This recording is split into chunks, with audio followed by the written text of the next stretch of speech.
Okay, it's now 5:30 p.m. on Monday, May 11th, 2020, and I'm now calling this meeting of the City Council of the City of Paris to order. We'll start off by the invocation by Mr. Gene Anderson, followed by the Pledge of Allegiance by Mayor Pro Tem of Portugal. Mr. Anderson. May we pray. Heavenly Father, we're indeed thankful for every blessing that you give us, and we're especially, Father, thankful for your guidance during this troubled time. Thank you for the mayor and the council as they've led out, Father, and taking care of our community, and we just pray that you'd continue to give them wisdom and understanding to be able to conduct all the business of the city. We pray and ask these things in Jesus' name. Amen. Amen.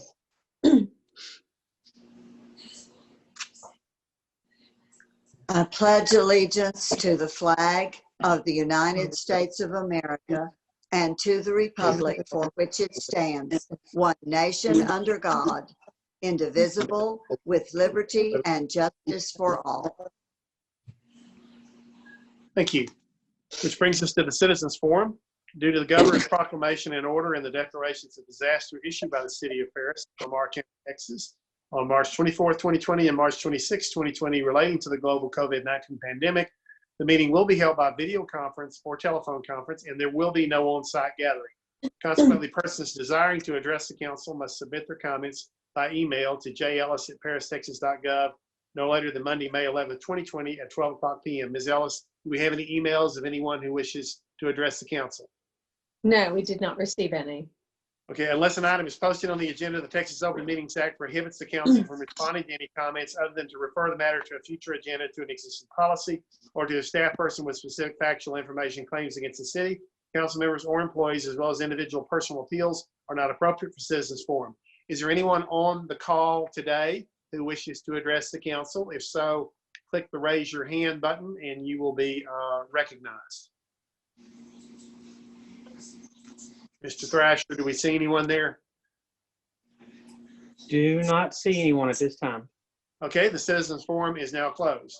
Brings us to the consent agenda. Anyone have anything on the consent agenda that he or she wishes to pull for additional discussion? No. I'll entertain a motion on the consent agenda then. I'll make a motion to approve the consent agenda. Got a motion? I'll second that. And a second by Ms. Portugal. All in favor, raise your hand and say aye. Aye. Aye. Anyone opposed? Seeing none, it passes unanimously. Item number 9 of the regular agenda, discuss and act on a resolution acknowledging the results of prior council action, declaring candidates as elected to office for council districts 1, 3, and 6 as a result of having been unopposed for election to office, declaring the terms of office, making other findings and provisions related to the subject, and providing an effective date. Ms. Harris, I'll let you handle this one. Or Ms. Ellis, which one? Okay, you all had passed a resolution in February saying that they had run for office unopposed, and so tonight is the night that we need to administer the oath. You all approved the resolution declaring Renee Stone and Benny Plata and Clayton Pilgrim elected to office. Have we already approved that resolution, or do we need to do that tonight? We need an approval for tonight. Okay, I'll make a motion approving the resolution declaring Renee Stone as City Council Member District 1, Benny Plata as City Council Member District 3, and Clayton Pilgrim as City Council Member for District 6. Second. I've got a motion and a second. All in favor? Aye. Anyone Aye. opposed? No one opposed. It passes unanimously. Next comes to the issuance of certificate of election and administer statement of elected officer to council members and administer oath of office newly elected council members. Ms. Ellis? Okay, Mrs. Stone, if you would raise your right hand and then read your oath of office. I, Renee Stone, do solemnly swear that I will faithfully execute the duties of the office of City Council Member, District 1 of the City of Paris, State of Texas, and I will, to the best of my ability, preserve, protect, and defend the Constitution and laws of the United States of this state and the charter and ordinances of this city. I furthermore solemnly swear that I have not directly nor indirectly paid, offered, or promised to pay, contributed, nor promised to contribute any money or valuable thing, or promised any public office or employment as reward for the giving or withholding a vote at the election in which I was elected. So help me God. Thank you. And then I can ask Mr. Plata to raise his right hand and read his oath.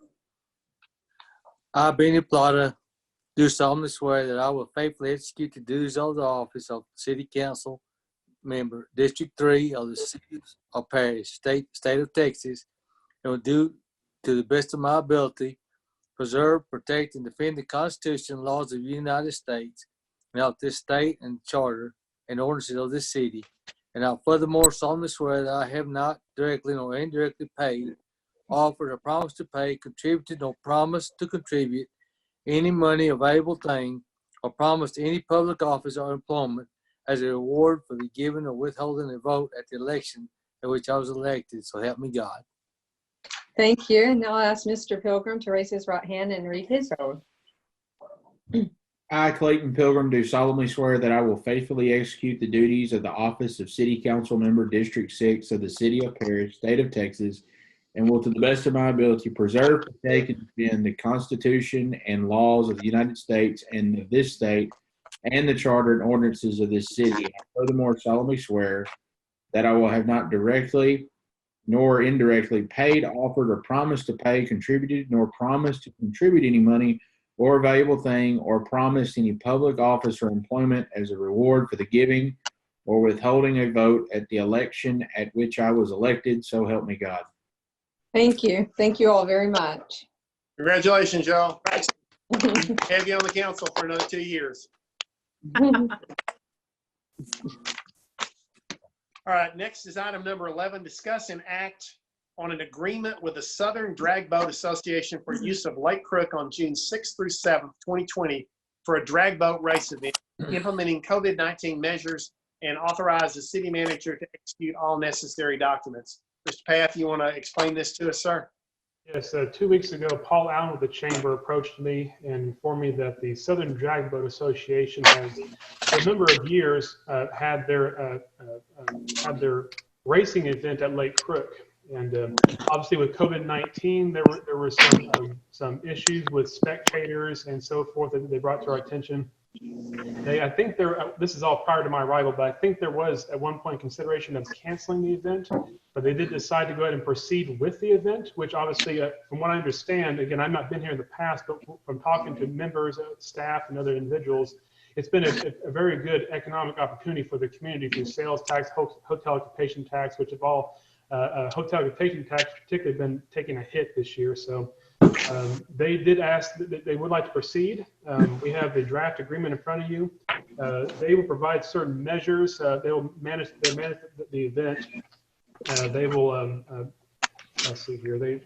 I'll get back to this point back here. Schedule A discusses what they will be doing, announcements, boat tows, those kind of pieces. We have a part to play ourselves. They've asked for fire, police, and ambulance presence out there for obvious reasons with a race event. Having fire and EMS nearby is a critical piece. Also, we do some mowing out there along the lake. That way, their pit crews can be out along the lake there, so forth. Now this also happened very quickly, and so they have come back with a few edits. And you look at Schedule A, given there are no spectators this year, they have asked to scratch Schedule A subpoint A6, which is the advertisement. Again, since there are no spectators, there's no need for advertisement, as well as Schedule A subpoint A10, which is the portable potties. Again, since there's no spectators, there's not as much need for those extra portable commodes out there. Now, along with this, they have asked that under Schedule A Section A8, number 8 there, the number there is $3,000 to pay to the city for obviously our services being used out there. They have asked that we change to $2,500. Again, this is my third week coming into the job here. Didn't have a lot of time to dig into the numbers too deeply, but talking to staff And looking at prior agreements, $2,500 was the amount paid in years past. It sounds like a long time ago, the city did figure out a per day charge. Again, if I had more time, I could have actually dug more into that number, but they have asked to change A8 to 2,500, which is consistent with years past. And I also look at it too, since they are having no spectators, there's going to be less entrance fees and revenue for their association. So I'm also pleased that they are still holding the event, which will bring some business to some restaurants and some hotels, which is good for our community. So the event is June 6th and 7th. Based off talking to staff and history, we can meet our needs, what they're asking of us. And so I'd recommend approval, and I'd even recommend the edits they have made. With that, if you would like for us to negotiate a different price, we can do that. Given the event is June 6th and 7th, I would then ask that you might give me some parameters to work under so that I can get it done before their event. If you would like for us to negotiate a different price. Okay, thank you, Mr. Path. Mr. Allen, Paul Allen, if you're on here, could you unmute your microphone and address the council that you and I talked about this afternoon? Would be helpful. Yes, sir. Thank you for asking me to visit. In talking with Mr. Carroll, they are going to implement the COVID-19 guidelines that they had stated. The thing that they are going to do, his estimated guess is they're going to have at least 500 room nights this year. But one thing that they are going to do differently than they have done in the past, since they are going to close Lake Crook, then what David is going to do is spend approximately about about $5,000 from local restaurants to feed everyone that is in attendance out there at Lake Crook. So we may not have as many room nights, but he is also planning on spending a lot more money with our restaurants. Okay. Anybody have any comments or questions? Mr. Allen's still on. If you have any questions from Mr. Allen, ask him. I'll open the floor to the council, whatever, any comments or questions you got. It looks to me, just a comment, that they're being very careful with COVID-19 protocols and no food trucks. So I think it's a good deal for our restaurants, especially, and our hotels, that we boost them as much as we can. Yeah, and I had some concerns about this that I expressed to Mr. Allen, and he satisfied my concerns. The concerns I had were with no spectators, would we be dramatically down? And we will be down some. He said that last year, I think there was 650 room nights, and they're anticipating about 500. But the fact that they're going to be spending money on our restaurants and we'll be putting several people in our hotel rooms, I think even at its somewhat reduced thing, they had 104 boats last year. This year, I'm sure they won't have that many, but they're going to have probably about 6 people in each crew for each boat. So we're probably going to have 500 people here. And we would like to keep the event. It doesn't sound like we're going to lose any money on this. And I'm in favor of this as well. They love Paris, I'll tell you that. Yeah. And I would also add too that they actually brought the COVID measures to us. We didn't request them, and so we do appreciate them being proactive on that. So it wasn't a requirement we made of them. They did bring them to us. So. And I'll point out it is an outdoor event, and outdoor events have very minimal risk of transmitting the virus compared to indoor events. So I see with the precautions they're taking, I see no problems with COVID. Any other comments or discussion? I'd like to make a motion to go ahead and approve this event for Paris. Okay. I too had a conversation with Mr. Allen today, and all my concerns were alleviated. And I think that the organization, but all organizations, ours, the chamber, and the Racing Boat Association, they've done a great job trying to keep the event here in Paris. And yeah, I think that we should support it. And I'll make my motion for that. You make a motion as written without changing the Yes, price. Okay, Yes, that's sir. good. I'll second that motion. Any further discussion? Just- All in favor, raise your hand and say aye. Aye. Anyone opposed? Okay, Mr. Path, it has been approved as written. As written, so just for clarification, so that, does that include the porta potties and the, With the amendments that you suggested that they no longer needed with the porta potties and with the trash cans that wouldn't be necessary. Correct, Ms. Knox? That is correct. Yeah. Yes, sir. then for the dollar amount, is it 3,500? Yes. 2,500. 25. Yes, sir. Okay. 2,500. Okay. All right.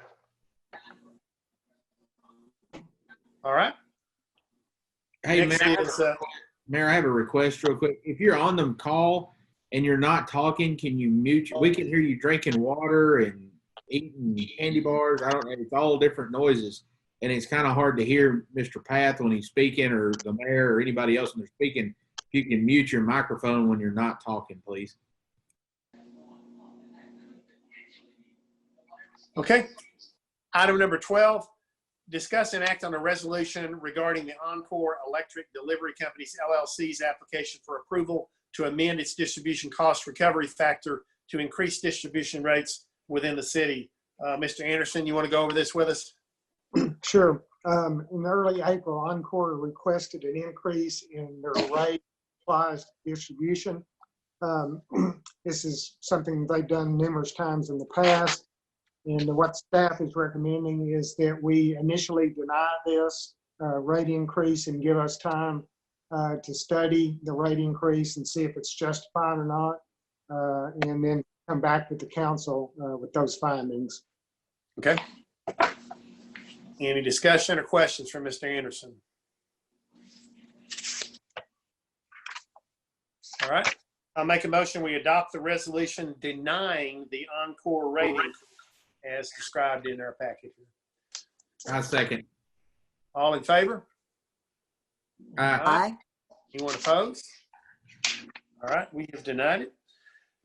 Item number 13, discuss and act on an ordinance of the City Council of the City of Paris, Texas, extending the mayor's declaration of local disaster for public health emergency and order dated March 31st, 2020, and as extended and amended in resolution number 2020-011 and by ordinance number 2020-014 for an additional 30 days. Ms. Harris, you want to explain to us what this means and what it will accomplish?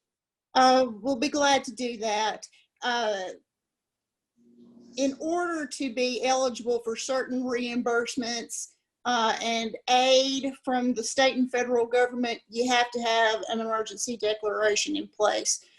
So we have been doing that for quite some time. We extended it to May 26th back last month, and we're not having another meeting this month, so I went ahead and brought it to you. One thing that is slightly different in the ordinance that I'm asking you to approve tonight, after discussing it with the mayor, Mayor Clifford is of the opinion, given all the orders that the governor's office is putting out, that it's time to roll back that expansion of the youth curfew that we had done. So we will still have a youth curfew in the ordinance as it existed before the order. It's just going back to on weeknights 11 to 7 and on weekends 12 to 7, I think. So it'll just go back to what it was before all the orders. And other than that, the only thing different in the version that I've got in the signature file is I filled in the current information on the cases in Texas and locally. So with that, we would recommend that you approve this ordinance to keep our disaster declaration in effect. So by approving this, we'll be keeping the disaster declaration in effect, and we will also be rolling back the curfew back to the pre-COVID curfew. We still have a curfew, but it won't be as restrictive as it was. And that was my suggestion, to go ahead and roll that back. I don't think, I think the evidence is that the kids aren't getting this. It's the people in the nursing homes that we really need the protection from. And you summarized that far better than I did, Mayor, but that's exactly right. Okay. Any questions discussion. Clayton, did you have something? Yes, sir. Is it what passed the other than the curfew? What passed the state mandate are we enacting? I guess for our community that would be past the state mandate. I'm sorry. As I understand, Abbott pretty much outlawed any orders more restrictive than the orders at the state level. So the only order I ever made that was mandatory was the masks at the nursing home. I still strongly believe that's essential, and I think they're all doing it for obvious reasons. But that would have been revoked. Correct, Ms. Harris? That would have been revoked by the governor's order. Is that correct? I believe that you're correct on that. There's very little, if anything, that we can do locally. We could revise our own curfew ordinance, which we're pulling back now, but in terms of anything else, we're pretty much preempted. I was just curious. I had a couple constituents ask. They were, asking several questions about what we did past and I told them the only thing I knew is we did the PPE equipment for the nursing home employees, and that was it. So that answered my question. Thank you. Yeah, we had several strong recommendations, Clayton. Although they didn't have the force of law, I issued several that I thought were a good idea, but they weren't mandatory. And so we're going to let those all expire, and we'll be running on what Governor Abbott wants the state to do, and we won't get obviously any more restrictive than them. But I think he's decided it's time to open up things, and I think the focus needs to be on protecting the vulnerable. We need to save our economy. We need to get businesses moving again, but we still need to focus on protecting the elderly, the people in our nursing homes, the people who are most vulnerable to this. So I think the focus in this community needs to be on making sure that we protect those people that are most vulnerable to the virus through our own voluntary efforts. Could I just add that at the time that our last order was extended by 30 days, I think at that time we still had just 7 confirmed cases. We now have more than 13 times that amount. Yep. So I think that right there is an argument to continue to extend the emergency order. And we need to do it to make ourselves eligible for funding should that come down the pike. We have to have it. So that's the primary reason to extend it.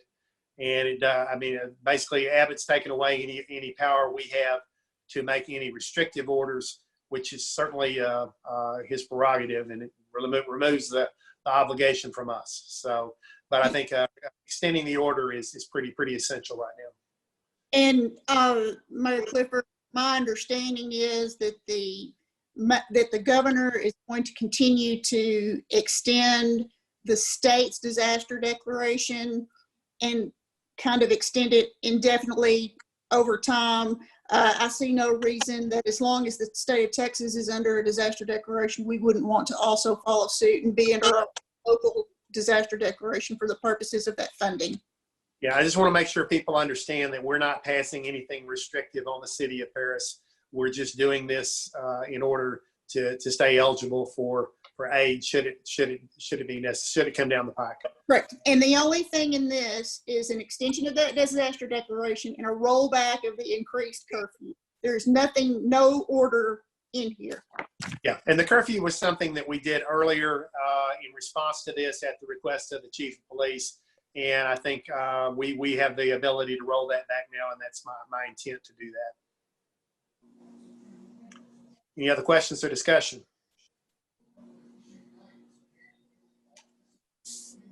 All right, I'll entertain a motion on this if someone wants to do it.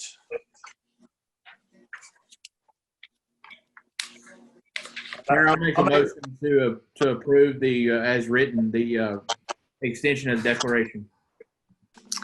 I'll second that. Okay, all in favor? Aye, raise your hand. Aye. All opposed? Okay, item number 14, discuss and act on resuming COVID-19 antibody drive-through testing, including but not limited to procedures and associated costs.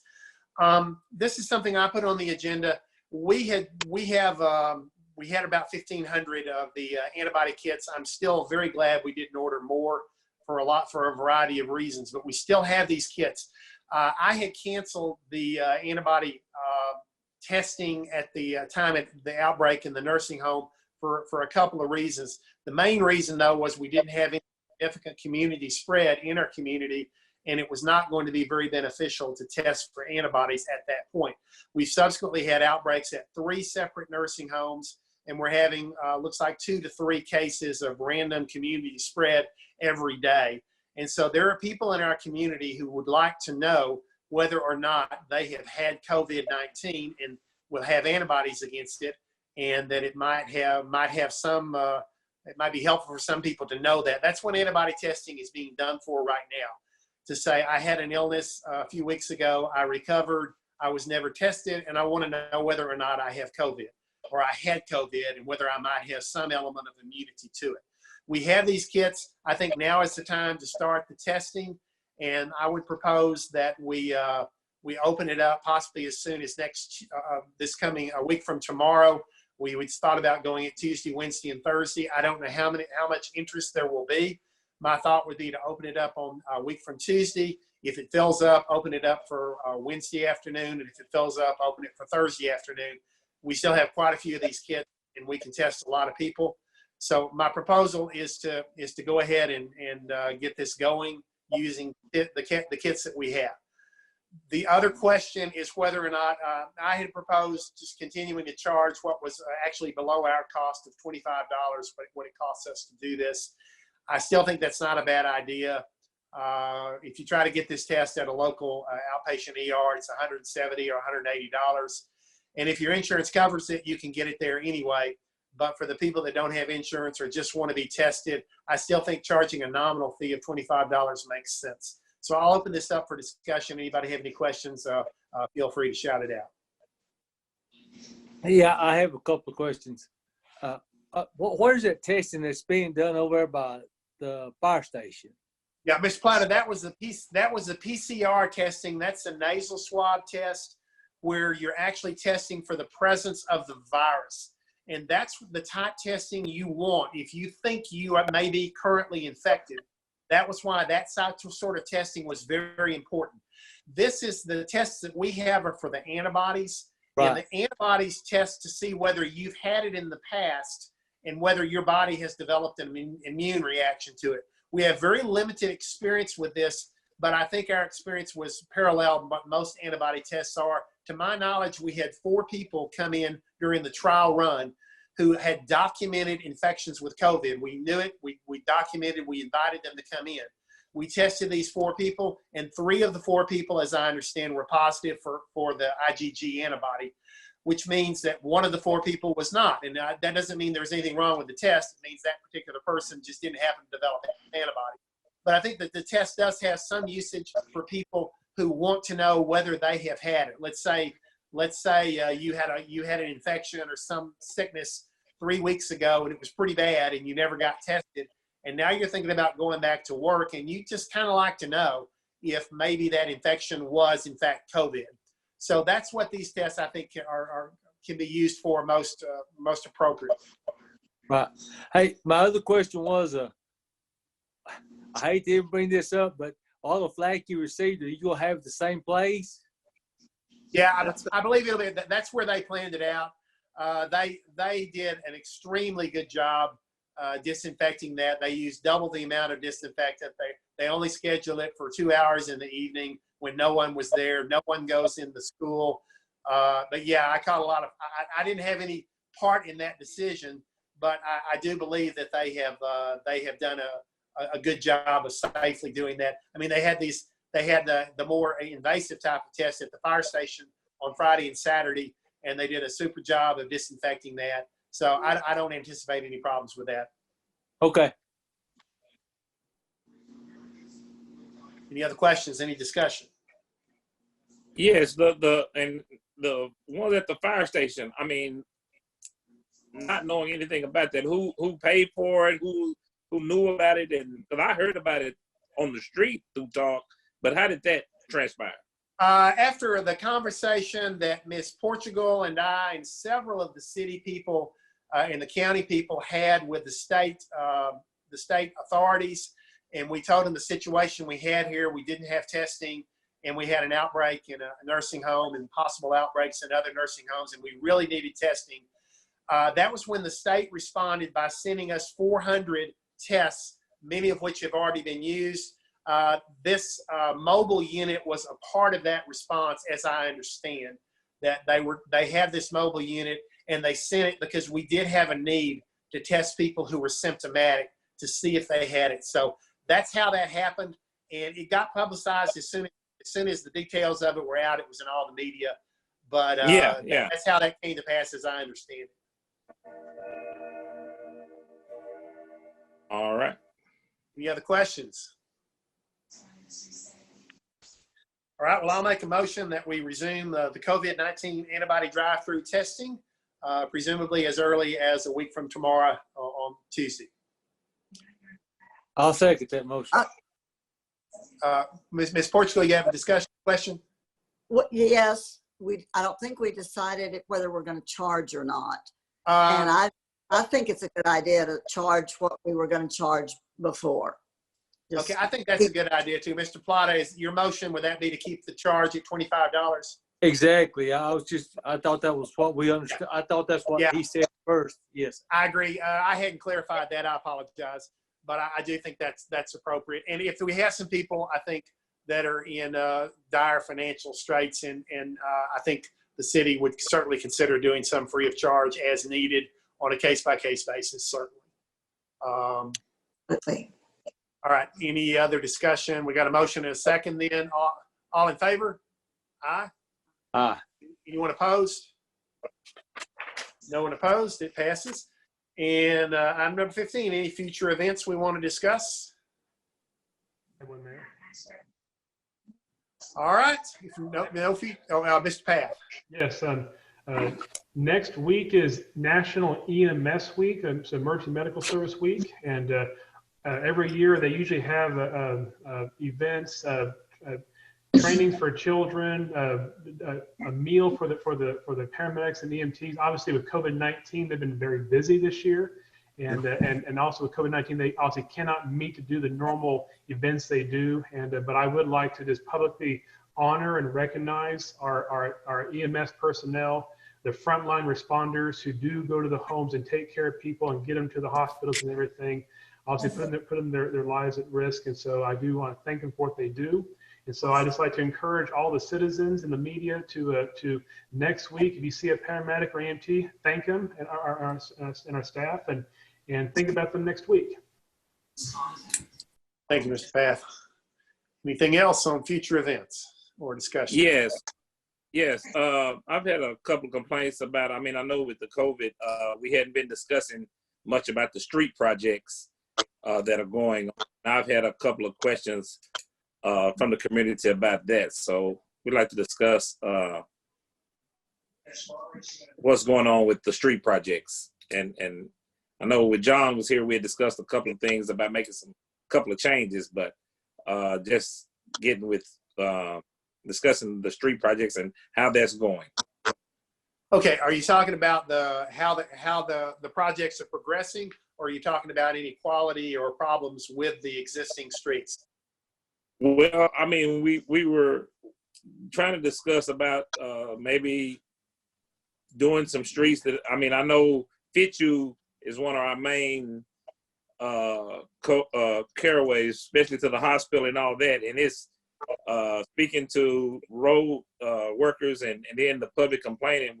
I don't know if it was on the list, or if it's on the list, when is it coming up? And also, we spoke with John about doing something for Tudor Street, which is all in Ms. Stone's district. Well, some of Fitzhugh is in my district, but those complaints are coming in, and I just want to meet. How about we put Ms. Easton and Mr. Path on the agenda for next meeting, and we'll discuss where we are and where we're going and any changes you might want to make to that. Yes, sir. Thank you. Okay, thank you. Anything else on future events? All right, seeing none, I will make a motion for adjournment. Second. All in favor. Thank y'all. Appreciate it. Be safe.